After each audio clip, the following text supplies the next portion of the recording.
All right, I can see out the corner of my eye, it looks like Sakina and them are already there in Cape Town. Let me hand it back to them.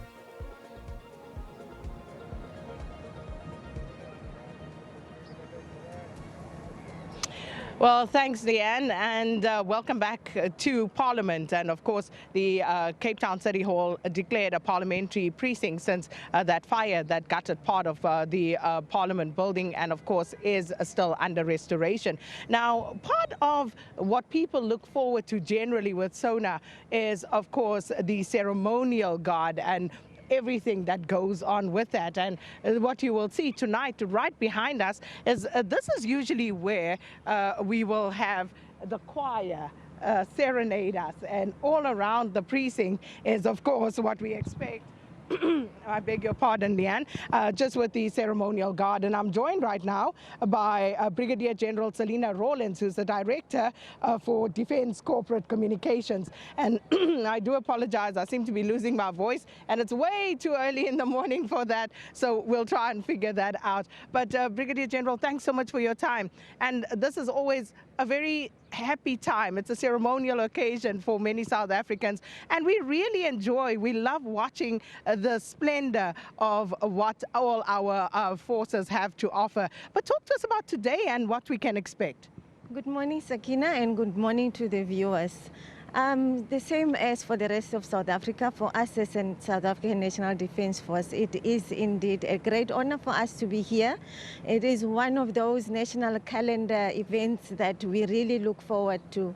So when the President makes the call and the date is set for the Sona, we prepare. There's a special order that comes out by the Chief of the South African National Defence Force, and we start preparing the planning and definitely the intensive training that we have to do so that when we come out and march out in public, everything is done with precision. We look forward for us in presenting the ceremonial honors to the President, our Commander-in-Chief. We are going to have the flag bearers, street lining. We're going to also have the National Ceremonial Guard standing here ready for the national salute. We're going to have the band. We have 5 bands that are going to be participating today. We also have door openers and the stepping guards that will be in front waiting to receive the President. And as well, we are going to have the military police escort that will escort the motorcade that will be coming, the motorcade of the Deputy President as well as the motorcade of the President himself.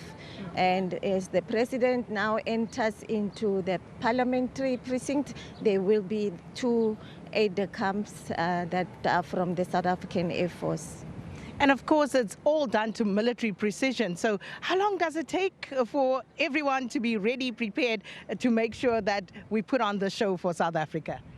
We have been training extensively for the past 2 weeks, getting ourselves ready, getting all the units together. This is what we call now marrying up drills.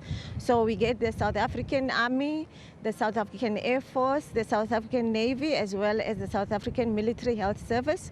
All the contingents come together, and then we marry up our drills, and so that we all step on the right foot and in precision. And of course, who's participating today, and how do you decide on who will be forming the ceremonial guard?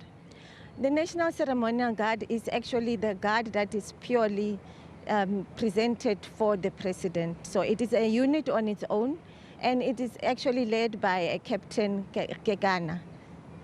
So we're looking forward to that, because this is part of what we look forward to when we see our forces lining the streets of Cape Town as the President makes his procession here to the City Hall. And he will, of course, then be dropped somewhere here, and then he will alight. He will be escorted by, you call them the aides-de-camp. Yes. They will escort the President. He will then get onto the podium. He'll wave to us, say hi, and then they will get inside, get on with the business of the day, and the rest then we will have covered for you as well. Well, thanks so much, Brigadier General Rawlins, speaking to us there, and just giving us a sense of what we can expect here today from Parliament. But for now, it's just about 7 o'clock, so let me hand it back to you, Leanne.